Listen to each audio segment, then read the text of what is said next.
नमस्कार, मैं प्रभात कुमार बिश्नोई, प्रवक्ता अर्थशास्त्र ऑनलाइन क्लासेस में अपने सभी छात्र एवं छात्राओं का हार्दिक अभिनंदन करता हूं। सभी साथियों को नमस्कार। साथियों, मैं Prabhat Kumar Bishnoi, economics study point पर आज जो टॉपिक आपके सामने लेके उपस्थित हूँ वह है उपभोक्ता की बचत अथवा बेसी। साथियों, ये पार्ट 1 में यह जो है फर्स्ट सेमेस्टर में बहुत ही महत्वपूर्ण क्वेश्चन है, अतः इसको बहुत ध्यान से आप लोगों को समझना है और मैं आपको गारंटी कर रहा हूँ कि ये क्वेश्चन एग्जाम में 101% आने वाला है। अगर आप BA यानी फर्स्ट ईयर के छात्र हैं और आपका फर्स्ट सेमेस्टर है तो ये क्वेश्चन आपके लिए महत्वपूर्ण है। इसको जरा ध्यान से पढ़िए और चलिए शुरू करते हैं अपना ये क्वेश्चन। उपभोक्ता की बचत। साथियों, व्यवहारिक अनुभव है कि बहुत सी वस्तुएं ऐसी होती हैं कि जिनसे हमें उपयोगिता अधिक मिलती है और जिनके लिए हमें बहुत कम कीमत देनी होती है।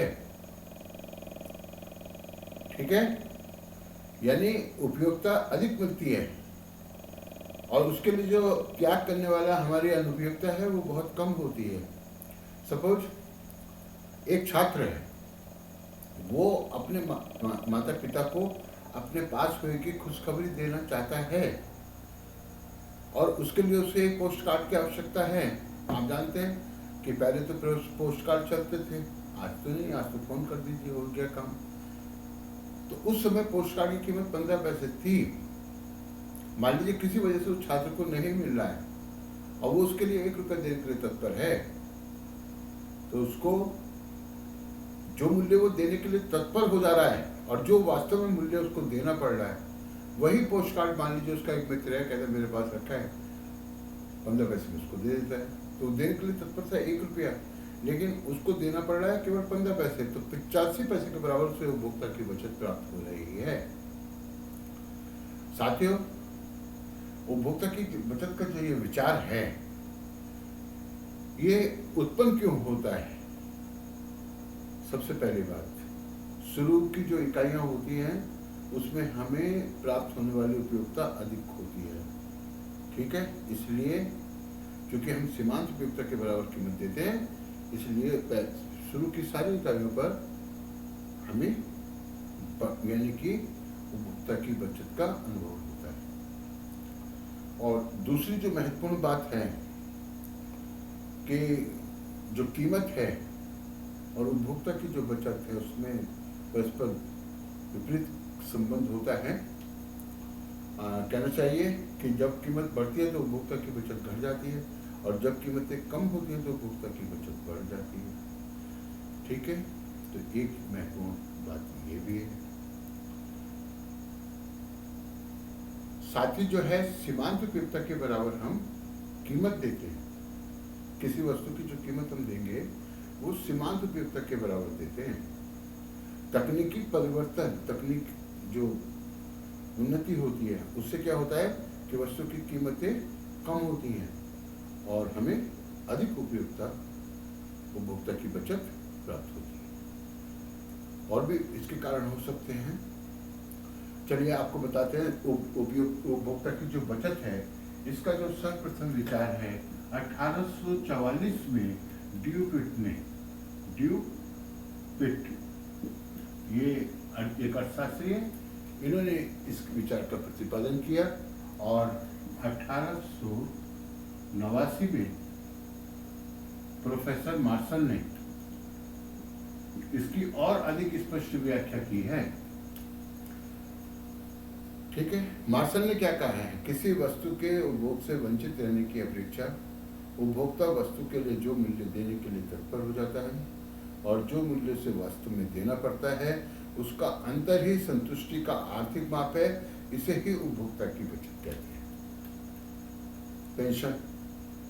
पेंशन की परिभाषा, किसी वस्तु के लिए हम जो कुछ भी देते हैं, जो कुछ भी कीमत देते हैं और जो कुछ कीमत देने के लिए तत्पर हो जाते हैं, जो कुछ कीमत देने के लिए तत्पर हो जाते हैं और जो कुछ कीमत हमें देनी पड़ती है उसका अंतर ही उपभोक्ता की बचत है। टॉजिक अनुमानित और वास्तविक संतुष्टि का अंतर ही उपभोक्ता की बचत कहलाता है। प्रोफेसर जेके मेहता ने उपभोक्ता की बचत को परिभाषित करते हुए कहा है, किसी वस्तु से के लिए किसी व्यक्ति को उपभोक्ता की जो बचत प्राप्त होती है, उस वस्तु को प्राप्त करने के लिए उस वस्तु से प्राप्त होने वाली कुल उपयोगिता और उस वस्तु को प्राप्त करने के लिए जो त्याग की जाने वाली उपयोगिता है, उसके अंतर के बराबर होती है। ये परिभाषाएं आपकी समझ में आ गई होंगी। ठीक है। अब उपभोक्ता के बचत की जो मान्यताएं हैं, तो बहुत सारी मान्यताएं हैं। सीमांत उपयोगिता ह्रास नियम की जो मान्यताएं हैं, वही मान्यताएं यानी उपभोक्ता की बचत की मान्यताएं भी हैं। ठीक है। इसको अंग्रेजी में कहते हैं कंज्यूमर सरप्लस ऑफ कंज्यूमर। ठीक है। और क्या मान्यताएं हैं कि विवेचन काल में जो वस्तु है वो स्वतंत्र होती है। ठीक है, स्वतंत्र होती है। इसका मतलब ये हुआ कि दूसरी वस्तु की जो उपयोगिता है उससे उसको वो प्रभावित नहीं हो रही है। ठीक है। दूसरी वस्तु की कीमत या उसकी जो आपूर्ति है वो उसको प्रभावित नहीं कर रही है। इसके अलावा जो है, जो वस्तुएं होती हैं समरूप होती हैं, एक जैसी होती हैं। फिर यहाँ पे ये भी मान लेते हैं कि उपभोक्ता जो है उसकी आय में, आदत में, रुचि में, फैशन में, स्वभाव में कोई परिवर्तन नहीं होता। यहाँ ये भी मान लेते हैं कि द्रव्य की सीमांत उपयोगिता स्थिर रहती है। ठीक है। तो इस प्रकार की बहुत सारी मान्यताएं हैं इसकी, इनको देख लीजिए। और अब हम आपको एक उदाहरण के द्वारा इसको समझाने का प्रयास करते हैं। मान लीजिए एक व्यक्ति जो है जंगल में भटक गया है, भूखा है, होटल पर पहुँचता है, होटल वाले से रोटी के लिए कहता है। वो पहली रोटी के लिए 100 पैसे के बराबर, 100 इकाइयों के बराबर जो है त्याग करने के लिए तत्पर है। ठीक है। दूसरी रोटी के उपभोग के लिए वो 90 पैसे के बराबर या 80 पैसे के बराबर त्याग करने के लिए तत्पर है। इसी क्रम में तीसरी, चौथी, पांचवी, छठी जो रोटी वो उपभोग कर रहा है, उसके लिए 70 पैसे, 60 पैसे, 50 पैसे, 30 पैसे देने के लिए तत्पर है। अंतिम रोटी के लिए वो 10 पैसे दे रहा है। और उस यानी जो वस्तु की अंतिम इकाई है 10 पैसे, उसकी जो सीमांत उपयोगिता वो 10 पैसे के बराबर है, तो वो 10 ही पैसे के बराबर सारी, यानी पहली रोटी का भी भुगतान 10 ही पैसे करता है। तो पहली रोटी से उसे उपयोगिता मिलती है 100 के बराबर और उसको त्याग करना पड़ता है 10 इकाइयों के बराबर। इस प्रकार 90 इकाइयों के बराबर उसे उपयोगिता यानी उपभोक्ता की बचत प्राप्त होती है। आइए इसको एक तालिका के द्वारा समझते हैं। अभी तक जो है उपभोक्ता की बचत, प्रस्तावना, परिभाषाएं और मान्यता बताई। अब हम एक उदाहरण के द्वारा आपको उपभोक्ता के बचत को तालिका के द्वारा समझा रहे हैं। देखिए यहाँ पे एक तालिका हमने बनाई है, सारणी, तालिका, अनुसूची, इसको अंग्रेजी में टेबल नहीं कहेंगे। ठीक है। सारणी द्वारा उपभोक्ता की बचत की व्याख्या। तो यहाँ मैं आपके लिए स्पष्ट कर दूं कि जैसे मैंने पहले आपको बताया कि उपभोक्ता की जो बचत होती है, अनुमानित मूल्य और वास्तविक मूल्य का अंतर उपभोक्ता की बचत कहलाता है। अनुमानित मूल्य और वास्तविक मूल्य यानी इनका जो अंतर है उपभोक्ता की बचत कहलाता है। मान लीजिए कोई उपभोक्ता है, बहुत भूखा है और उसको 3 दिन से रोटी नहीं मिली, और जब वो किसी ढाबे पे जाता है, ढाबे के मालिक से कहता है कि भाई तू कुछ भी कर, मुझको रोटी खिला दे, मैं जो पैसे लेना ले ले। ठीक है। तो यहाँ ध्यान देने वाली बात यह है कि मालिक, ढाबे का जो मालिक है, वो प्रत्येक रोटी का मूल्य एक ही लेता है, ये नहीं कि उससे अलग अलग लेता है। आप बाजार में जाते हो, बाजार में हम किसी वस्तु को जब परचेज करते हैं तो हम उसका मूल्य कितना देते हैं, यानी हम मूल्य क्यों देते हैं, क्योंकि वस्तु उपयोगी है और हम अधिक से अधिक कितना मूल्य देंगे, उसकी सीमांत उपयोगिता के बराबर। सीमांत उपयोगिता से अधिक मूल्य नहीं देते। ठीक है। अब देखिए ना कि जब हम पहली रोटी का उपभोग करते हैं तो हमें 100 इकाइयों के बराबर उपयोगिता मिल रही है, ठीक है। जब दूसरी जैसे जैसे उत्तरोत्तर इकाइयों का हम उपभोग करते चले जाएंगे, पहले बता चुके हैं, क्योंकि ये सीमांत उपयोगिता ह्रास नियम पर आधारित है, तो इसलिए जैसे जैसे उत्तरोत्तर इकाइयों का हम उपभोग करते चले जाएंगे, प्रत्येक बाद वाली इकाई से प्राप्त होने वाली सीमांत उपयोगिता यानी कि कुल उपयोगिता कम होती चली जाएगी, सीमांत उपयोगिता कम होती चली जाएगी। अब परिणाम क्या है कि पहली रोटी का उपभोग कर रहे हैं तो 100 के बराबर, दूसरी का 80, तीसरे से 70, चौथे से 50, और इस क्रम में पांचवी और छठी रोटी का जब उपभोग करते हैं तो 30 और 10 के बराबर उपयोगिता बनती है। और मान लीजिए प्रत्येक रोटी के लिए वह 10 पैसे के बराबर जो है कीमत देता है, तो ऐसे में उसकी कुल यानी कि कुल बचत कितनी होगी, 100 माइनस 10 बराबर 90 पैसे, 80 माइनस 10 बराबर 70 पैसे, 70 माइनस 10 बराबर 60 पैसे, 50 माइनस 10 बराबर 40 पैसे, 30 माइनस 10 बराबर 20 पैसे, और 10 माइनस 10 शून्य पैसे। आप इसको, मैं अभी आपको पैसे बोला, ठीक है, अगर मैं इसको संतुष्टि में बात करूं, इकाइयों में बोलूंगा, एक पहली इकाई का उपभोग करता है 100 इकाइयों के बराबर उसे उपयोगिता मिलती है, 10 इकाइयों के बराबर उसे अनुपयोगिता प्राप्त होती है। इस प्रकार 90 इकाइयों के बराबर उसे उपयोगिता प्राप्त हो रही है। इसी क्रम में जब वो रोटी की दूसरी और तीसरी इकाई का उपभोग करता है तो उसे क्रम से 80 और 70 इकाइयों के बराबर उपयोगिता कुल उपयोगिता प्राप्त हो रही है, जबकि प्रत्येक के लिए यानी दूसरी और तीसरी के लिए 10-10 इकाइयों के बराबर से त्याग करना पड़ रहा है। इस प्रकार दूसरी इकाई से 70 इकाइयों के बराबर और तीसरी इकाई से 60 इकाइयों के बराबर उपयोगिता उसको मिल रही है। इसी क्रम में यदि वो चौथी और पांचवी रोटी का उपभोग कर रहा है तो चौथी रोटी के उपभोग से 50 इकाइयों के बराबर उसे कुल उपयोगिता मिल रही है, 10 इकाइयों का उसे त्याग करना पड़ रहा है। इस प्रकार से 40 इकाइयों के बराबर से उपयोगिता मिल रही है। यही क्रम में 30 जब पांचवी इकाई का उपभोग करता है तो 30 इकाइयों के बराबर से उपयोगिता मिल रही है, 10 इकाइयों के बराबर अनुपयोगिता प्राप्त हो रही है, और इस प्रकार 20 इकाइयों के बराबर उसको लाभ प्राप्त हो रहा है। इस छठी रोटी पर उसको जो है कुल उपयोगिता कितनी मिल रही है, 10 इकाई है ना, और उसकी जो सीमांत उपयोगिता है वो भी 10 है, तो यहाँ पे 0 इकाइयों के बराबर से क्या मिल रहा है, उपभोक्ता की बचत मिल रही है। तो उस प्रकार से कुल उपभोक्ता की कितनी बचत होगी, इसको 90 को जोड़ना है, 70 को जोड़ना है, 60 को, 40 को, 20 को जोड़ेंगे तो हमारा जो टोटल आएगा 280 आएगा, अर्थात उसकी कुल बचत कितनी है, 280 इकाइयों के बराबर है।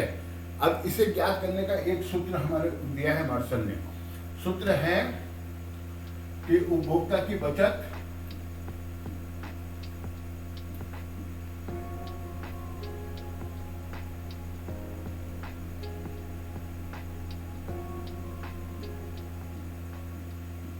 ये बराबर होती है कुल उपयोगिता, कुल कीमत कह सकते हैं इसको, कुल उपयोगिता, पहले तो हम इकाइयों में बता रहे हैं आपको, माइनस कुल उपयोगिता माइनस उपभोग की इकाइयां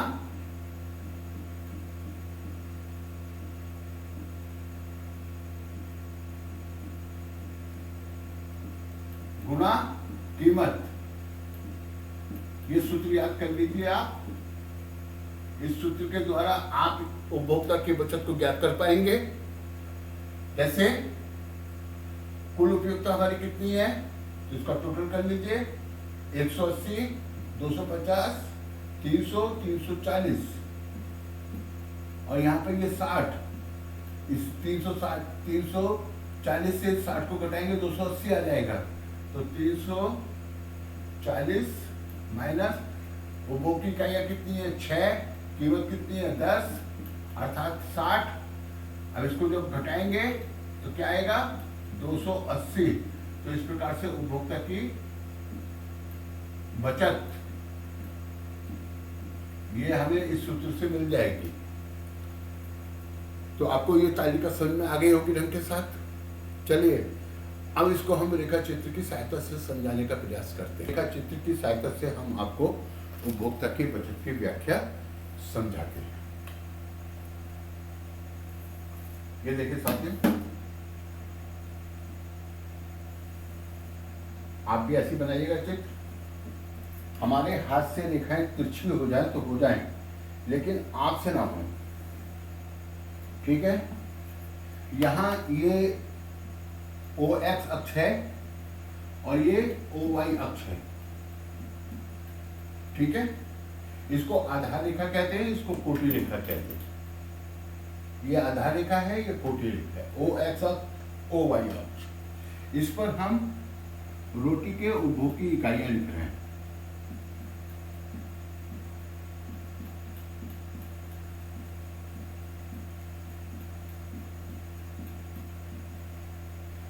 जैसे 1, 2, 3, 4, 5, 6, 7, जितनी भी रोटी की इकाइयों का हम उपभोग कर रहे हैं वो सब यहाँ दिखा रहे हैं। प्राप्त होने वाली कुल उपयोगिता को और सीमांत उपयोगिता को यहाँ दिखाएंगे। प्राप्त कुल उपयोगिता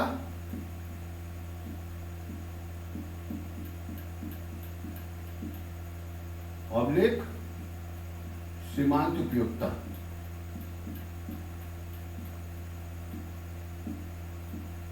ये आपको OY अक्ष पर प्रदर्शित करना है। यहां पे आप लिख दीजिए इकाइयों में। इकाइयों में अगर आप मुद्रा में माप रहे हैं, रुपए में माप रहे हैं तो रुपया इकाई होगा, डॉलर में माप रहे हैं तो डॉलर इकाई होगा, मार्क, येन, पौंड, जिसमें भी आप माप रहे हैं तो मापक की इकाई जो है वो जो भी आप रखना चाहिए, ठीक है। बहुत बार हमारे बच्चे ये नहीं समझ पाते ये इकाई क्या चक्कर है। भाई इकाई, मापन की इकाई क्या है। जैसे कपड़े को मापना है, किससे मापेंगे? मीटर से, तो मीटर एक इकाई है। जैसे दूध को मापना है तो दूध को मापने के लिए लीटर एक इकाई है। किसी वस्तु के भार को मापना है तो किलोग्राम भार के लिए मापन इकाई है। समझ गए होंगे ना इकाई। अब जैसे किसी वस्तु की उपयोगिता को मापना है तो कैसे मापोगे? बोले साहब इसमें क्या बड़ी बात है, आप उपयोगिता को मापना चाहते हैं मुद्रा में माप दीजिए। अरे मुद्रा में उपयोगिता को हम माप सकते हैं, सही कह रहे हैं आप, बिल्कुल उपयोगिता को मुद्रा में हम माप सकते हैं। जैसे किसी ब्रेड के लिए हम 2 रुपए देते हैं तो उस ब्रेड की उपयोगिता हमारे लिए 2 रुपए के बराबर है, सही है, कोई बुराई नहीं। लेकिन बेटा क्या होता है ना, कभी कभी क्या होता है ना कि जैसे जैसे हमारे पास मान लीजिए 100 रुपए हैं, अब ये 100 रुपए हम खर्च करते चले जा रहे हैं, 10 कर दिए, फिर 10 कर दिए, फिर 10 कर दिए, फिर 10 कर दिए, है ना। और इस प्रकार से ये 10-10 रुपए करके हम खर्च करते चले जा रहे हैं तो जेब में जो मुद्रा है वो कम होती चली जा रही है। पहले जो है 90 रह गई, फिर 80 हो गई, फिर 70 हो गई, फिर 60 हो गई, फिर 50 हो गई। जैसे जैसे मुद्रा जेब से खिसक रही है, मुद्रा की उपयोगिता बढ़ रही है। और जैसे जैसे वस्तु हमारे पास में आ रही है, मान लीजिए 10 रुपए का एक पेन है, ठीक है, तो 10 रुपए का एक पेन आ गया। 10 रुपए का दूसरा पेन तो 2 पेन हो गए, तीसरा पेन 3 पेन हो गए, चौथा पेन 4 पेन हो गए। तो पेनों की उपयोगिता हमारे लिए घट रही है और जबकि मुद्रा की उपयोगिता बढ़ रही है। समझ में आ गया? क्योंकि द्रव्य की सीमांत उपयोगिता समान नहीं रहती है। अर्थात जैसे जैसे मुद्रा हमारे पास कम होती चली जाती है, द्रव्य की सीमांत उपयोगिता अर्थात मुद्रा, अब यह द्रव्य मत लिख देना ऐसे, ये नहीं कह रहा मैं द्रव्य बोल रहा हूं। कैसे लिखेंगे? ऐसे लिखेंगे, है ना। एग्जाम में क्वेश्चन आता है द्रव्य से आप क्या समझते हैं, द्रव्य के कार्यों की व्याख्या कीजिए, बहुत महत्वपूर्ण क्वेश्चन है, ठीक है। तो द्रव्य का अर्थ होता है मुद्रा। क्या होता है? मुद्रा। और मुद्रा को अंग्रेजी में कहते हैं मनी। समझ में आ गया? तो द्रव्य की सीमांत उपयोगिता घटती चली जाती है, बढ़ती चली जाती है। जैसे जैसे वस्तु की उत्तरोत्तर इकाइयों को हम खर्च करते हैं, द्रव्य की सीमांत उपयोगिता बढ़ती जाती है, वस्तु की सीमांत उपयोगिता घटती जाती है। अब जो हमारा पैमाना है, मापक इकाई है, जब वो घटता है, बढ़ता है, तो कैसे सही सही मापोगे? तो मुद्रा के द्वारा,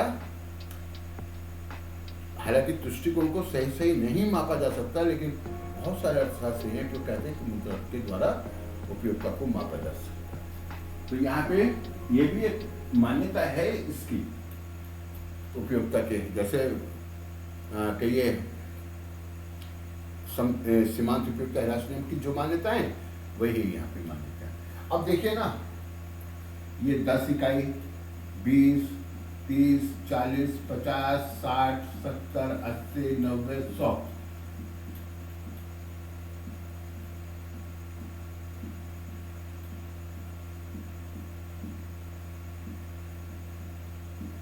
अब देखिए, पहली इकाई पर 100 इकाइयों के बराबर उपयोगिता मिल रही थी, तो यहाँ पे ये ऐसे इस तरीके से ये आप लगा देंगे। दूसरी इकाई से 80 इकाइयों के बराबर उपयोगिता मिल रही थी, तो इस तरीके से ये निशान लगा देंगे, है ना। और इसको हम बना लेंगे बिंदु रेखीय प्रदर्शन में, ठीक है। यह एक चित्र बन रहा है। तो ये पहली इकाई, दूसरी इकाई, तीसरी इकाई पर थी 50 या 70, तो ये 70 हो जाएगी, ठीक है। आप इसको सीधा बनाएंगे 70। चौथी इकाई पर थी कितनी? 50, तो आप 50 लगाएंगे। पांचवी इकाई पर है 30, तो 30 लगाएंगे।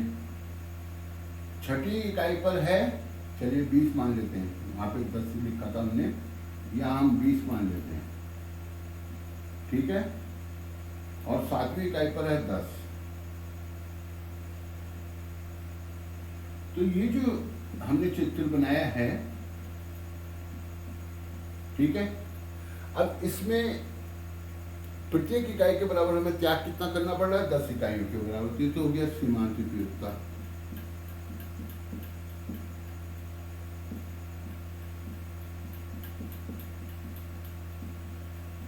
ठीक है। और उसके ऊपर जो भी हमें मिल रहा है, ठीक है,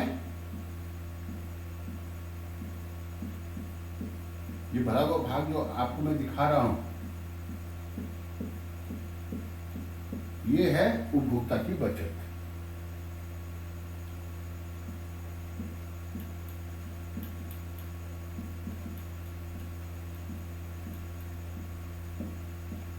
समझ में आ गया होगा? तो ये रेखा चित्र बन चुका है। ये तो सीमांत उपयोगिता है, जो खाली में जहां नीचे 10 इकाइयों के बराबर, यहाँ तक तो सीमांत उपयोगिता है, प्रत्येक रोटी के लिए देना ही है। उसके ऊपर ये बचत है। जैसे यहाँ पे 10 दे रहे हैं, 90 इकाइयों की बचत, यहाँ पर 70 इकाइयों की बचत, यहाँ पर 60 इकाइयों की बचत, यहाँ पर 40 इकाइयों की बचत, यहाँ पर 20 इकाइयों की बचत, यहाँ पर 10 इकाइयों की बचत, और यहाँ पर 0 इकाइयों की बचत। इन सबको जोड़ देंगे तो कुल उपयोगिता आ जाएगी। सूत्र क्या है हमारा? कुल उपयोगिता, यानी क्या कहेंगे, उपभोक्ता की बचत ये बराबर होती है, किसके बराबर होती है? यानी कुल उपयोगिता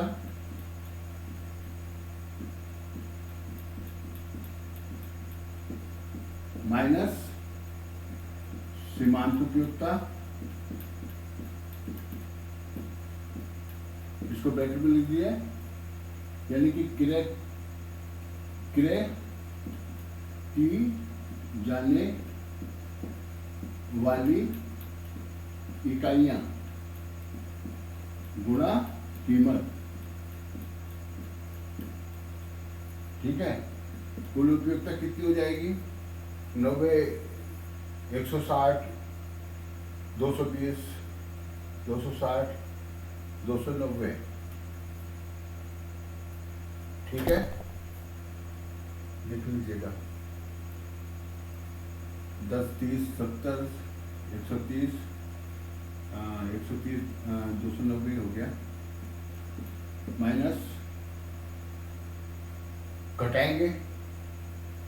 कुल कितनी इकाइयां प्रयोग कर रहे हैं? 7, कीमत है कितनी? 10, तो 70 घट जाएगा 290 से, 220 इकाइयां उपभोक्ता की बचत हो जाएगी,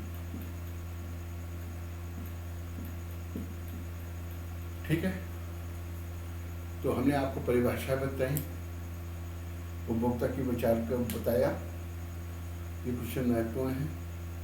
आगे हम बताएंगे आपको उपभोक्ता के बचत के महत्व।